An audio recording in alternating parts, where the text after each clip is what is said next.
Bismillahirrahmanirrahim. Satajiduna bakal nemu sapa sira kabeh akhirina ing wernane wong munafik liya. Akhirina ing wernane wong munafik liya. Yuriduna kang padha ngarepake sapa akhirin. Yuriduna kang padha ngarepake sapa akhirin ayak manukum. Ayak manukum ing yenta njaluk aman sapa akhirina kum ing sira kabeh. Bidharil imani kelawan nyetakke iman. Bidharil imani kelawan nyetakke iman utawa kelawan mertelaake iman, kelawan ngetokake iman padha wae. Ing dakum ing dalem sandinge sira kabeh. Wayak manu lan jaluk aman sapa wayak manu lan uga njaluk aman sapa akhirin kaumahum ing kaume akhirin bil kufri kelawan nyetakke kekufuran. Idza raja'u tatkalane bali sapa akhirin ilaihim marang kaumahum. Wahum hale utawi akhirin iku Asadun Bani Asad wa Ghatfanu lan Bani Ghatfan.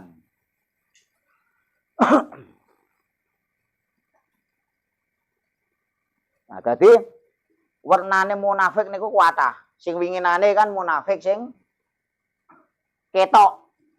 Munafik ingkang asline ora ketinggal tapi misale jenengan ngerti, jenengan ngertos nek wong niku munafik, tapi wong munafik niki jane ya ora ngetokke iman, ya mboten ngetokke apa, cuma memang kumpul bareng-bareng wong sing beriman. Teko kumpul bareng. Ayat 89 wingi. Nggih. Ayat 89 sing wingi nek ana wong munafik kok jenengan ngerti, khusus kanggo jenengan tidak boleh menjadikan dia seorang aulia atau teman sejati. Gak oleh ndadekke wong munafik teman dekat nek jenengan memang ngerti. Tapi ketika orang munafik itu misale ayat 90 sing wingi, wong munafik kuwi misale gelem purun menjalin hubungan damai. Purun napa nggih istilahe boten mengganggu umat Islam.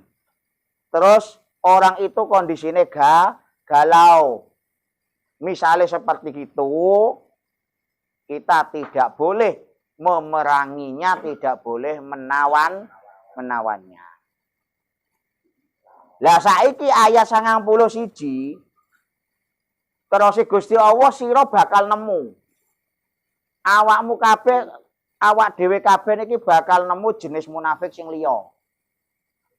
Ya kuwi napa? Wong munafik sing jenenge wae munafik ya melencok kene melu kene, menclok rono melu kono. Artine ngene. Nek ana wong kancane dhewe misale utawa sinten lah kok ana wong nyuwun sewu senajan agamane Islam tapi ketika kumpul kene elek-elek kono. Bar kuwi ketika kumpul kono elek-elek kene. Pokoke ben ana dhek iki mesti ana sing di elek-elek.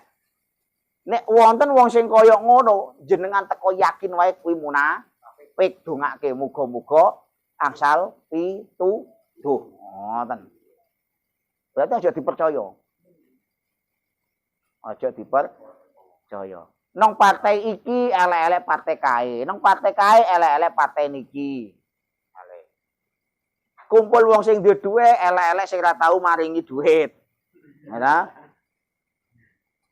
Pokoke nek ana wong kaya ngoten kuwi berarti niku wong sing munafik akhirin. Mula ten mriki disebutke ketika kumpul dengan orang muslim niku biidhari imanihim. Ketok-ketoke menampakkan keimanan. Ben ngopo? Pingine yuriduna ayak manukum. Dia itu ingin mendapatkan keamanan dari umat Islam. Ben gak dicurigai. Tapi begitu kumpul ngene kaum mahum ta mriki ya orang yang non muslim. Dheke ya balik biidhari kufrihim nyetake kekufurane. Nang Islam koyok-koyok dheke mlebu Islam, ten kafir, ten gene kafir Quraisy, ten gene umat kafir, seakan-akan dheke iku wong kafir. Tujuane ya asline pengen golek untunge dhewe. Contone yang dicontohke ten mriki Bani Asad karo Bani Ghatfan. Bani Asad karo Bani Ghatfan. Lho Bani Asad niku kan jane niku wonten salah setunggalipun sing beriman tenanan dan menjadi ibu umat muslim termulia di dunia. Sinten? Khadijah binti Khuwailid bin Asad. Satu-satunya Bani Asad yang benar-benar beriman dan menjadi wanita paling mulia di Islam iku Sayyidah Khadijah. Liyane kuwi kabeh munafik kecuali Sayyidah Khadijah karo setunggal pamane. Warokoh bin Nufail. Ya, Warokoh soalnya beliau memang pendeta. Beliau pendeta tapi nyekel Injil, nyekel kitab Samawi sing menjelaskan bahwa akan ada nabi terakhir ismuhu Ahmad dan tanda-tanda itu ada pada Sayyidina Muhammad sallallahu alaihi wasallam.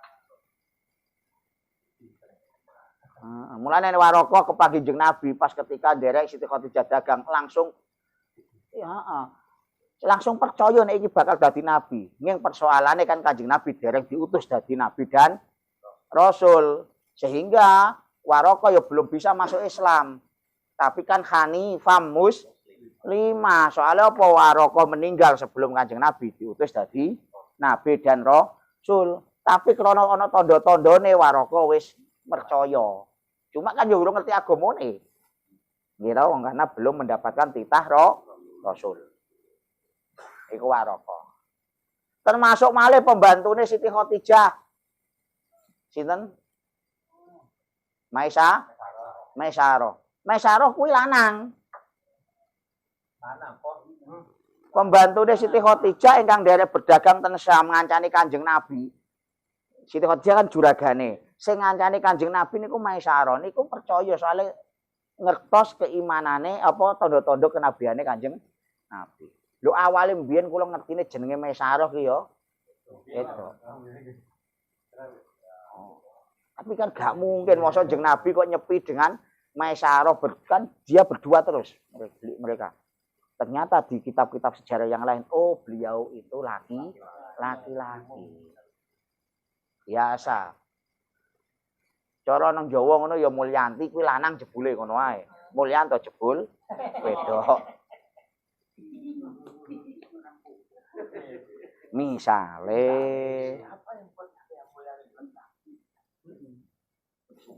Bani Ghatfan yang ngoten Bani Ghatfan kuwi ya wacu-wetha musuhe Islam awet biyen.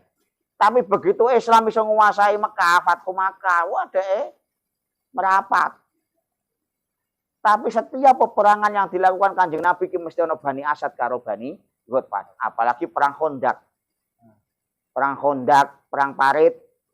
Nah, niku Kanjeng Nabi dikepung karo kafir Quraisy, tapi jerone kafir Quraisy rata-rata Bani Asad karo Bani Ghatfan. Makanya sampai dicontohke ten kene Quran. Bani loro iki, bani lho berarti kan wong akeh, mayoritas. Lho iki lho munafik kabeh, ben Islam jaya nyedak. Engko begitu ana kekuatan lain pengen memusuhi Islam dan kelihatannya lebih menguntungkanmu, musuh dhek nyedak. Musuhe.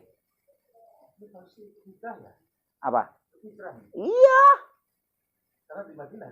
Betul. Jadi pokoknya ketika menguntungkan, ketok Islam tambah kuat menguntungkan, merapat. Ketika orang kafir Quraisy utawa orang yang memusuhi Islam, sebuah kaum, dia kok ngerasa, wah iki koyo Islam bakal kalah, merapat gini. Apa kaum sing kufur mau, sing kafir. Lho kuwi lho Bani Asad karo Bani Ghotfan. Bani Asad karo Bani Ghotfan. Makanya kemudian dicap karo Gusti Allah yang dimaksud akhirin ten mriki miturut ahli tafsir niku ya Bani Asad karo Bani Ghotfan.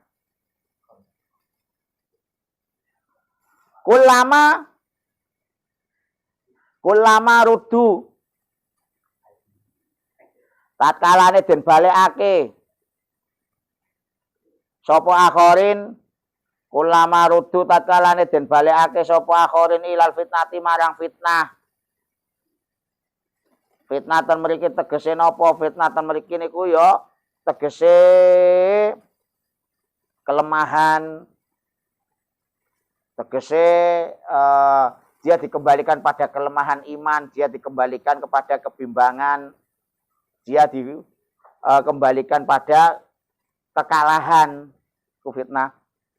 Aidu tegese den ajak sapa? Aidu tegese den ajak sapa akhirin ila syirki marang kemusyrikan urkisu. Mongko padha den balekake sapa akhirin fiha ing dalem fitnah. Aiwaqau tegese tumiba sapa akhirin. Aiwaqau tegese tumiba sapa akhirin asad dawukuin kelawan sanget kelawan banget tumibane. Tumiboten pundi? Fiha mau ing dalem fitnah. Wa illam ya'tazilukum mongko lamun ora nyingkrehake sapa akhirin kum ing sira kabeh. Bitarki kitalikum kelawan ninggal merangi sira kabeh.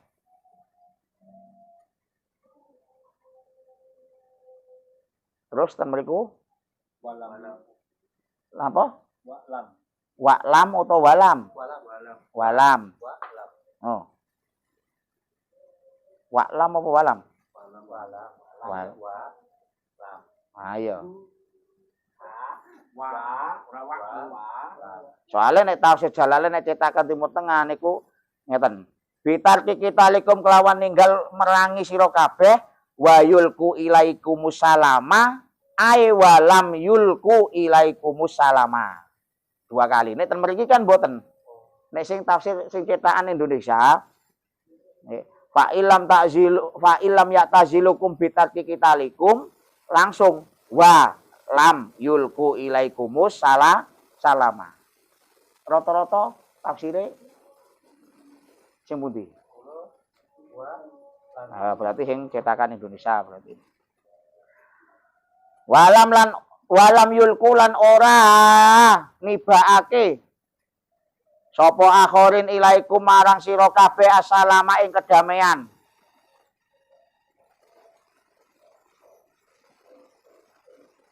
Walam yakufu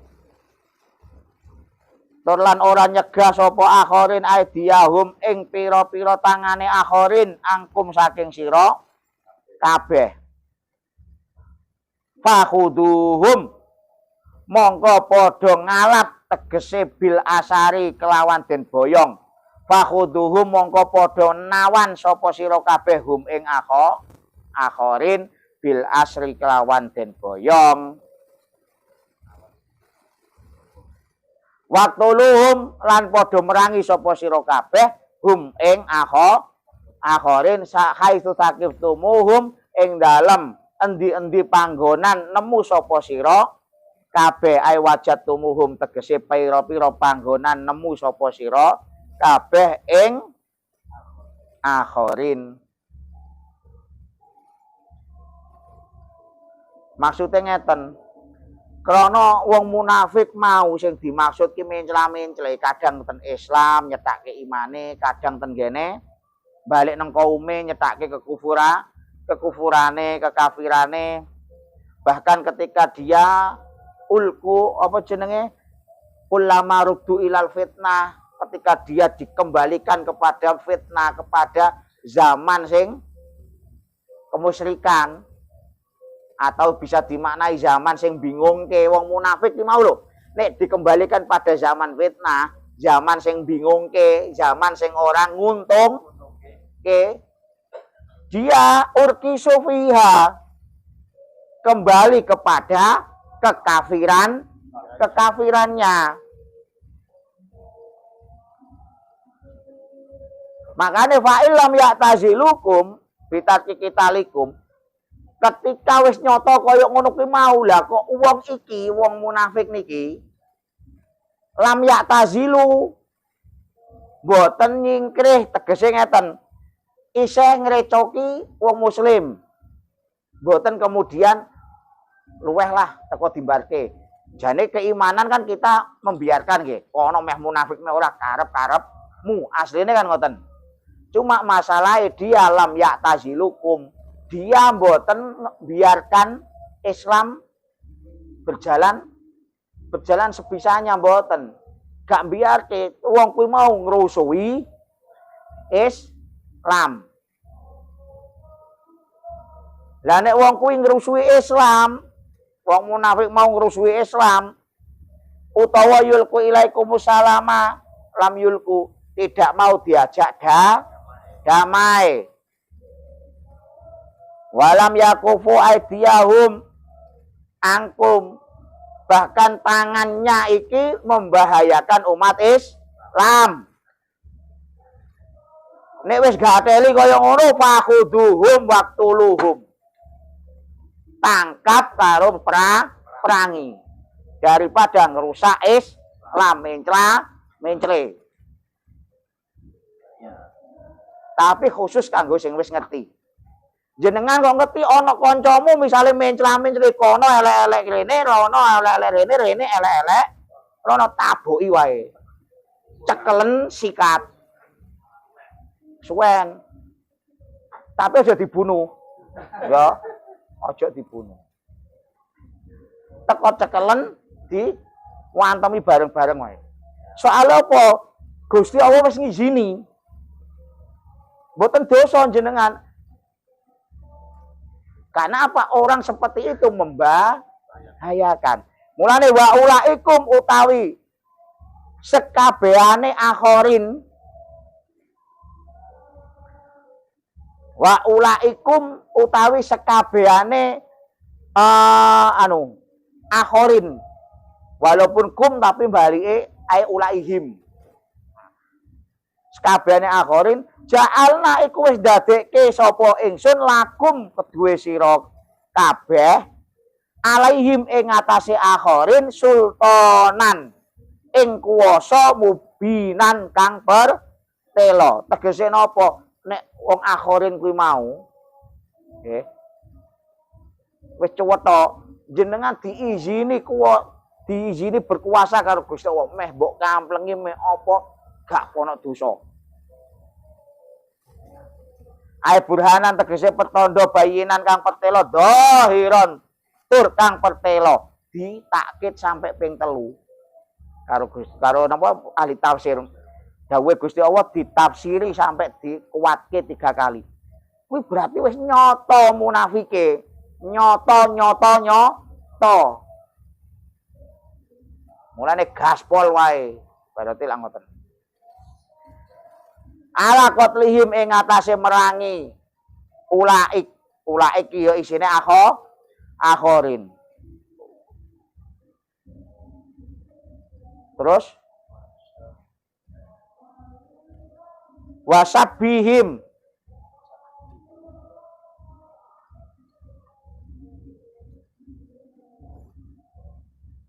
nggih, wasabihim apa?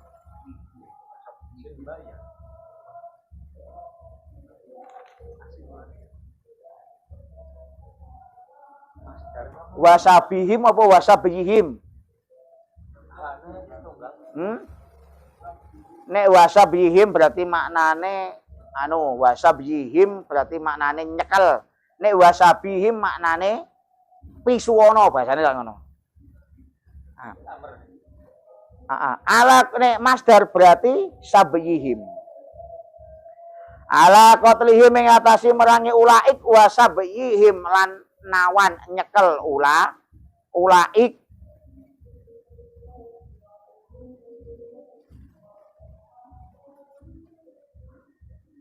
Utawa nek meh dimaknani ala qatlihim ing atase mateni ulaik baru wa sabyihim lan misuwana sira ing ulaik. Lah monggo. Tapi nek ben padha wawune dadi wawu ngatof ya ala qatlihim wa sabyihim. Li godrihim krana nyidroni li godrihim krana cidrane ulaik utawa akhirin. Krana wis cidra wong kuwi mau wis cidra janji. Melbu Islam jari ini kan janji, jebul isih balik dan kekufuran, kekafiran. Makanya amit nyuwun sewu, ketika ada orang, wong kafir misalnya, wong kafir, durung melbu Islam, durung gelem melbu Islam, itu kita wajib lemah lembut kepada mereka, selama gak kerusui. Tapi nek wis ana wong kafir kemudian melbu Islam, lah kok metu malih mungkin gara-gara wedoan atau gara-gara yang lain ekonomi, kita nggak boleh lembut. Ini yo ojo yo komplang-kampleng. Kita nggak boleh lembut tegese apa ojo dikancani wis. Lah kok bar kowe pengen mlebu Islam meneh misale, takok jenengan ojo diterima kecuali sampai kemantepane manjing. Contoh kaya koncone Komul. Wong Karangjati kuwi lho Komul. Wong Solo wong ndi kuwi? Awale Islam, mau gara-gara apa? Seneng wong Kristen ya. Akhirnya pindah agama Kristen, nikah. Begitu nikah, konflik pegatan. Dhek wis KTP-ne sik Kristen, durung mlebu Islam, tapi wis ora gelem gereja. Tekok-tekok Komul, soalnya melihat Komul sebagai ulama, kiai sing sregep ngaji. Takok-takok pengen disyahadatke jarene. Pengen mlebu Islam. Nah, Komul curhat tak kono gak usah diladeni. Gak usah diladeni. Islame kuwi paling dhek yo ngesir wong wedok liya sing Islam kemungkinan. Karena di awal dia rela menggadaikan agama mung gara-gara pengen rabi karo wong non muslim. Makanya Islam kepada non muslim itu lunak lembut selama dia tidak murtad. Tapi beda nek wong barko Islam kemudian jadi non muslim masuk Islam malih, wah kuwi aja. Kecuali memang benar-benar dia bersumpah melbu Islam malih krana menyesal. Nggih. Mulane aja tambah seneng nek misalnya ana wong-wong pengen diislamke. Kok ana sik selidiki sik iki bener-bener non muslim pengen mlebu Islam ataukah dia mantan Islam kemudian pengen balik malih ke Islam. Motifnya apa? Selidiki.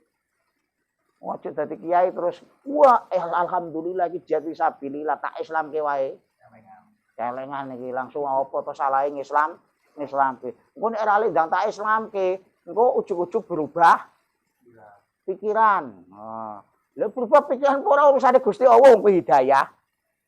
Nggih to? Ngopo awak dhewe sing sok-sokan. Iku kesalahan. Kadang kita itu koten kuwi pikirane. Wah nek ora lek di Islam iku malah gak sida Islam. Padahal kuwi kan wis oleh hidayah. Lho nek wis oleh hidayah ya gak mungkin berubah pikiran. Wong hidayah niku nah iya. Hidayah lah wis ana nang awake dhewe. Ketika hidayah iku manjing berarti hati kita sudah bersih. Lah nggih ta? Bukan hidayah ki kok njaba yo mlebu, tapi dalam diri kita menungso kabeh wis duwe hidayah. Mun gadah hidayah. Mulane wa ulaikum ja'alna lakum alaihim sultanan mubina ae burhanan bayinan dohiron, izin sing nyata, izin sing jelas. Allah mengizinkan wong sing kaya ngono kuwi mau tawan dan perangi agar tidak membahayakan umat Islam. Wah, mulai untuk pertanyaan.